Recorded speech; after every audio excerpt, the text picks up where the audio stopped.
So, would you introduce yourself? I am Jim Jones, and I am running for County Commissioner in Precinct 2. Awesome. So, what led to the moment where you said, "This is what I want to do. I want to run"? Well, I've always been interested in what goes on in the county, and about a year ago, I started attending all the Commissioners Court meetings and getting familiar with all that. And I sat through all the budget meetings and watched all of that process, and I participated in, and I was one of the finalists for the county judge position. I applied for that. And they had recommended when I had done that, all of them had recommended that they wish I would run for county commissioner, and so here we are. Excellent. And I remember meeting you at one of the meetings. So, that was really cool to get to see you there. So, what do you feel is the biggest challenges that you're going to face in this role, and how do you plan to handle it? One of the biggest challenges is they've got an image problem, just restoring integrity and faith in the voters, that their voice is being heard, and that everything's on the up and up, everything's transparent, and they're included in everything. And a lot of what goes on there, I mean, it's a misnomer that we're road commissioners, because that's just a very small part of what we do. And found that out for all the meetings and budget meetings and everything. There's a lot more to it than that. And they've got a lot of responsibility. We got a lot of roads, 260 some miles of road, and a very limited budget. We don't have a lot of business base for tax base, so it relies a lot on local people, and it's always a juggle between how we're going to fix this road and how we're going to pay for it, and which roads to fix. Excellent. And so, with this position, you just mentioned that it doesn't have as much authority as everybody thinks when it comes to road and bridges. What is the authority that the position has, and how do you plan on working within those limits? We're each commissioner just one vote out of 5. There's 4 commissioners and a county judge, and we all have one vote, and we oversee the budget for the whole county. And Ronnie is a road and bridge guy, and so he's technically the supervisor of road and bridge, and he answers directly to the county judge, is really his direct supervisor, and then HR. So we're really not his boss, even though we control his budget, so he's got to be nice to us. So he's got to play to us. But it's just a delicate balance of taking in and trying to work together for a common goal, because it's a handful. Okay. And when you have a difficult decision to make, who do you feel like you're going to rely on to help you guide you when making those decisions? And how do you weigh the conflicting advice that you'll receive? Well, first off, I'm a praying man, so I take everything to the Lord in prayer. I got to go through that. And being a station captain in a station, I always had an open door policy with my guys. If we were on an incident, even though I'm the captain, I'm open to anybody who got an idea or suggestion that looks better than what we have. I'm all for it. And I've got a lot of people I call friends that are very knowledgeable and in budget, government, construction. I've got a good base of people to call on, and I don't wouldn't even begin to claim that I know everything, but I'm just well-founded, and I know how to surround myself with people that are talented and how to utilize their talents to help me. So. And when you come across situations where you may not have experience, what are some of the things that you plan on doing to kind of help cover that gap? Well, that kind of falls into there. I seek out the people that do know, and I look for, I've got a lot of friends, and even preparing for this position, I've talked to one gentleman that owns companies that build roads and bridges and dams, and I've talked extensively with Ronnie, and I've been to all the meetings, so I know what goes on in our county, and I've driven a lot of county roads and to see what's going on. But there's plenty of talent, plenty of things, and plenty of experts to rely on to bring it in, because you can't be an expert in everything. So you got to find the ones that are experts and bring them in and pick their brains. So tell me about a time where you had a project or a situation that didn't go as planned. What'd you learn from it, and how did you recover from it? Well, I haven't had too many times that I've had one go bad because I'm a type A personality, so I overthink and over research and over plan for everything. I'm a list maker, and I try to eliminate the errors, but I've had a few things at the fire station go south on us, and we just admit that wasn't the way to go and go a different direction. And that's the same way with this. I mean, if you got something that's not working, just because we've always done it that way, we just got to break that ideology of just because we've always done it that way doesn't mean it's the right way to do it, and look for new ways to do it. So. Okay, and so how do you balance listening to constituents with making tough decisions that may not be popular? Well, you got to take into account, what the voters, because they don't elect us because we're handsome or smart or whatever. They elect us because they think we'll do what they ask us to do and represent them. So they're the ones that you want to find out what they want and try to balance that with what you have and what you can do for them. And you're never going to get everybody to agree on anything, ever, never, never. So you just have to weigh the majority want to go this way, and then you just try to explain it to the ones that want to go a different way and try to get them on board and just try to get a compromise. Okay. And so when you make a decision, and like you mentioned, not all decisions are going to go over well with everyone. Right. So that decision, it's drawing in public criticism. How do you feel like you would respond to that? I would just, that comes down to the being transparent. And most of the time, if you're transparent enough, they know why you arrived at the decision you did, and there's usually not a lot of backlash because they've already heard what you think. But even if they come up later, if somebody, and that's the hardest part about this commissioner's court, is it is so hard to get people to come and participate. And we've got to try to do a better job of getting them informed. We've got to do a better job putting things in the newspaper. Here's what we're doing, and here's why we're doing these things, and why we're here.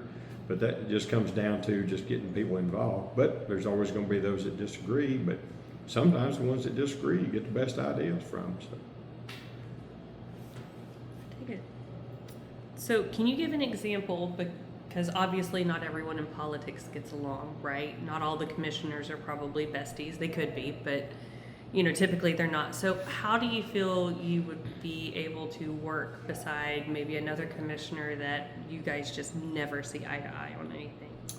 That's just the way it is. I mean, if you're going to be in this position, it's just like anything. Even in a job or in a supervisor position, you've got to, even though you have your opinions, you just respect others' opinions and you agree to disagree. It really is that simple. Okay. And with this being a country county, it has smaller communities. We're a bit more spread out, even though we're such a tiny county. How do you feel you're going to approach making sure that people that do not have a loud voice are heard? That's one of the hardest things to do because those are the ones that you never hear from. Those are the ones that never complain much, but they're deserving the same treatment as everybody else, and it's hard to get them. And you've got to try to reach out to them and try to do what you can. And that's one of the reasons on all my campaign literature has got my personal cell phone, my email. Please call. Here's how you get a hold of me, and that counts after the election too. If ever you need me, that's one thing. But it is hard to get them because it's hard to reach them. It's hard to find them. It's hard to find those that are quiet.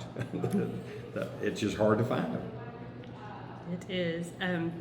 So at the end of your term, given you're elected, you sit out your full term, how do you feel, or what do you think residents should base or measure your level of success in that role? What do you think they should look at?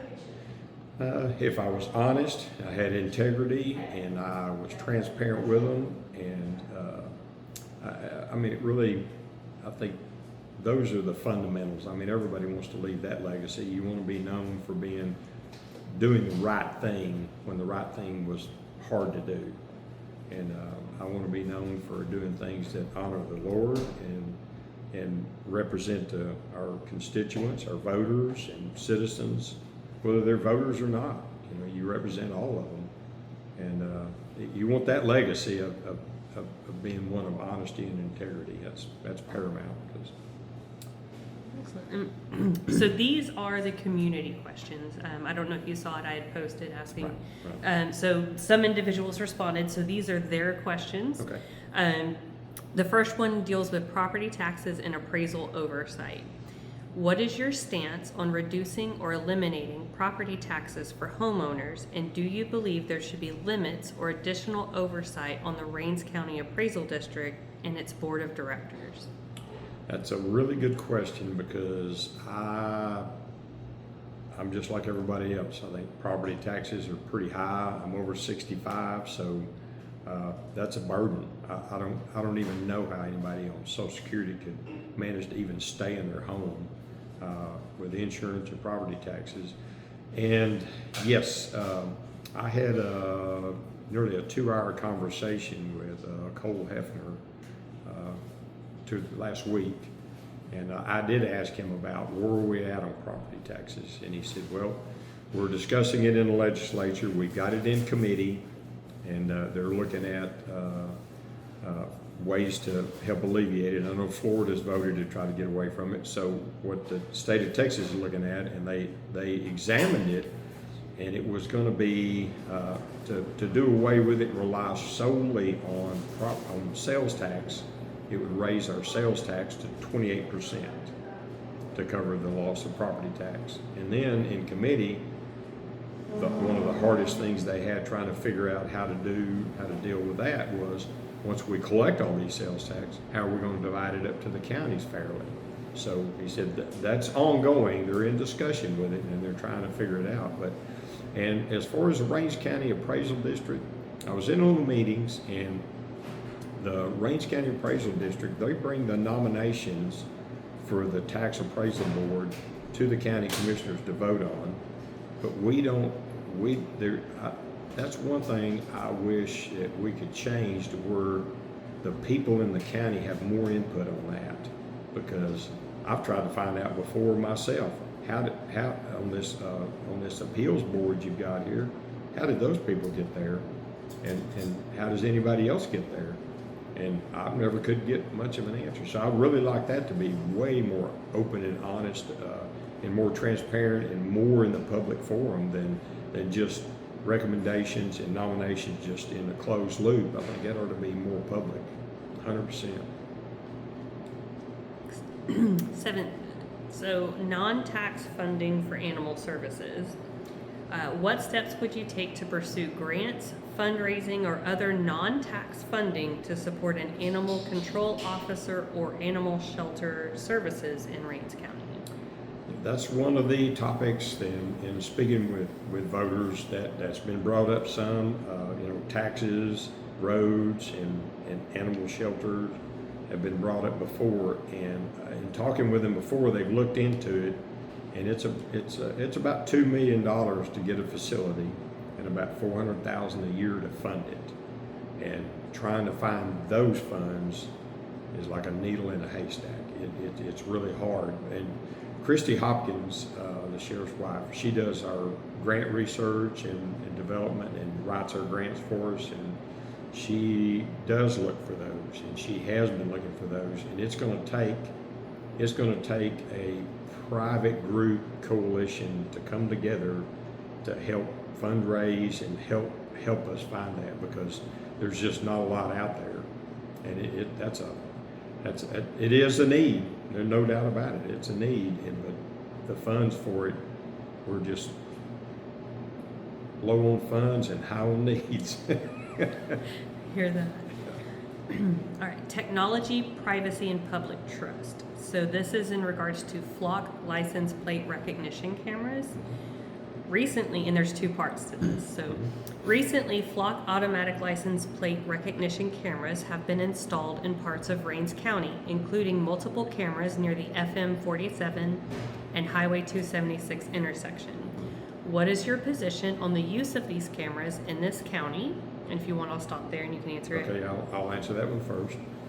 I do support those. I looked up, I mean, the flock cameras are, they're highly regulated because of privacy issues. So the sheriff, I mean, there's a chain of custody just like body cameras. And they're the most things they look for are stolen vehicles, amber alerts, silver alerts for somebody's lost, or fugitives, or trying to find somebody that has, shot at law enforcement and they're trying to get it. They're not looking for your registration's expired or anything like that. It's just, they're looking more for felons and everything else. But, and it is, it's already passed Supreme Court muster in Texas, and it has so many guidelines and guardrails on it, but I'd be open to discussing that if people have concerns.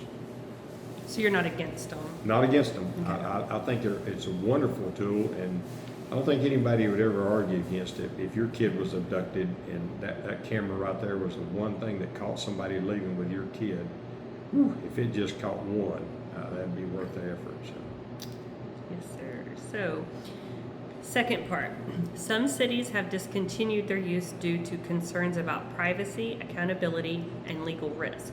Are you willing to review or reevaluate these systems, and what safeguards do you believe should be in place if they are used?